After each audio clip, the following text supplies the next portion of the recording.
I don't know if you know by now, but I enjoy the video game series Super Mario. I grew up with these characters, these locations, these songs, and to an extent, I've pretty much dedicated my life to this series. So with its previous track record in the film industry, it's safe to say that I was concerned when I heard Nintendo and Illumination was making another Mario movie. Now, Illumination makes good-looking movies, but I can't remember the last film I enjoyed from them that wasn't Despicable Me. So, to say I was concerned, yeah, that's a good word for it. Anywho, as time went on, we got more information, and hearing Nintendo had such a strong grasp on the movie, I was getting cautiously optimistic. And then it happened. Okay, now I'm not gonna spend too much time here, but this really made me not excited because, yeah, I do like Chris Pratt as an actor, but I just couldn't see him as Mario, and honestly, not a lot of people could. Especially since Charles Martinet is a professional voice actor, and if he wanted to, he could tone the voice down a bit for the movie. But we'll touch on the voice acting later, so in the time being, I wasn't too excited. And then they showed the first trailer, and something made me a bit more upset. Mario and Luigi were visibly split up. And that's when I gave up hope. I didn't like that. My favorite thing about Mario and Luigi is their brother dynamic. It's always a joy to see them together, and knowing that they're gonna be split up almost made me give up on the movie entirely. That is until the plumbing trailer. It's the Mario brothers, and plumbing is their game, and they're not like the others who get all the fame, and when your sink's in trouble, you sure can call them on the double because they were faster than the others and you'll be hooked on the brothers. And hooked we sure were. From here on out, the marketing team went insane. The movie was actually looking promising, and that brings us to release day. I popped on my Mario hat, grabbed the squad, and hurried my way down to the only theater showing a midnight showing in town. I'm writing this review 3 hours after the showing, and I will say I loved this movie with all my heart and soul. Do I think it was perfect? No, it wasn't.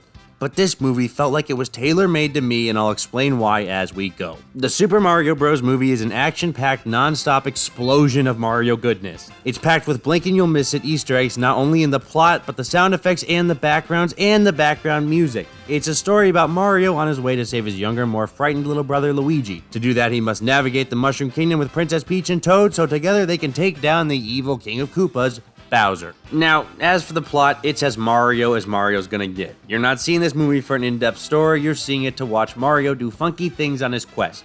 But I will warn you now, everything goes by really quick. This movie does not slow down, and to some, yeah, I can see this being an issue.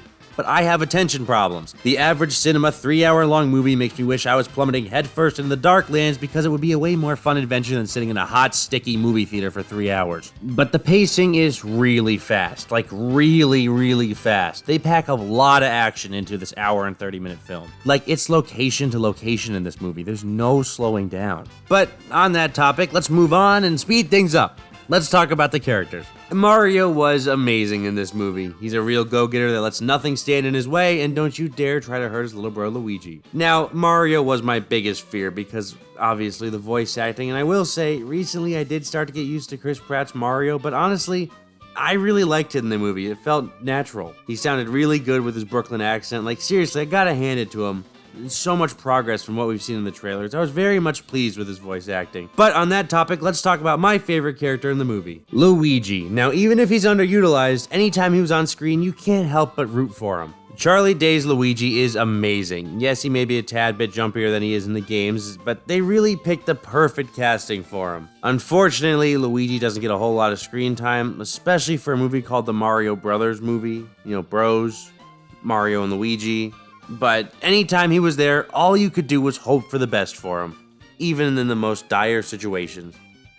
Right as Mario lands himself in the Mushroom Kingdom, he's immediately greeted with the fun guy Toad. Now, Toad has always been my favorite Mario character, and I will say he's definitely one of the best parts of this movie, even if he doesn't get a lot of screen time. He brings so much fun and absolute loyal energy, and his voice work is done so well with any scene. Toad is a visual and audible treat.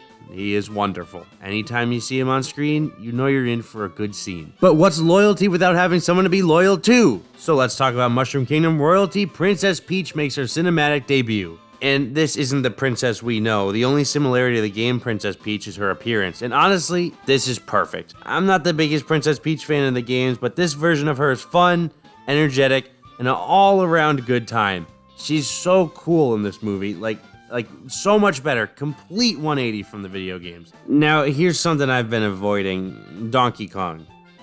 Donkey Kong's character in this movie I thought was only okay. The only real redeeming factor is his relationship with Mario, but I'll let you see that for yourself. It's pretty fun. Then finally we have Bowser.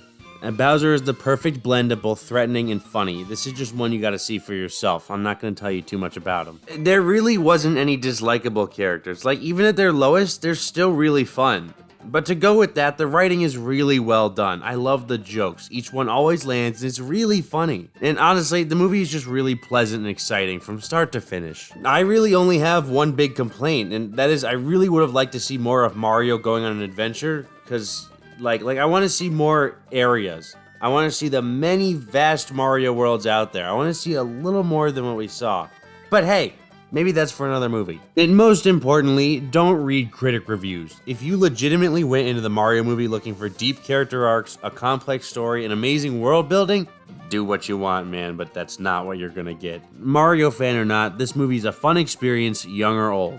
And I'll end it with this last point. The best thing about this movie is it truly feels like a Mario game. The story was done right, the fast pacing sure was a lot, but for people with short attention spans like me, this was great. The characters were everything I loved about them originally, one even better than her game counterpart, and oh so many references. It was such a treat for long-lasting fans like me. I don't really like movies all that much, but I can say confidently, go see the Super Mario Bros. Movie.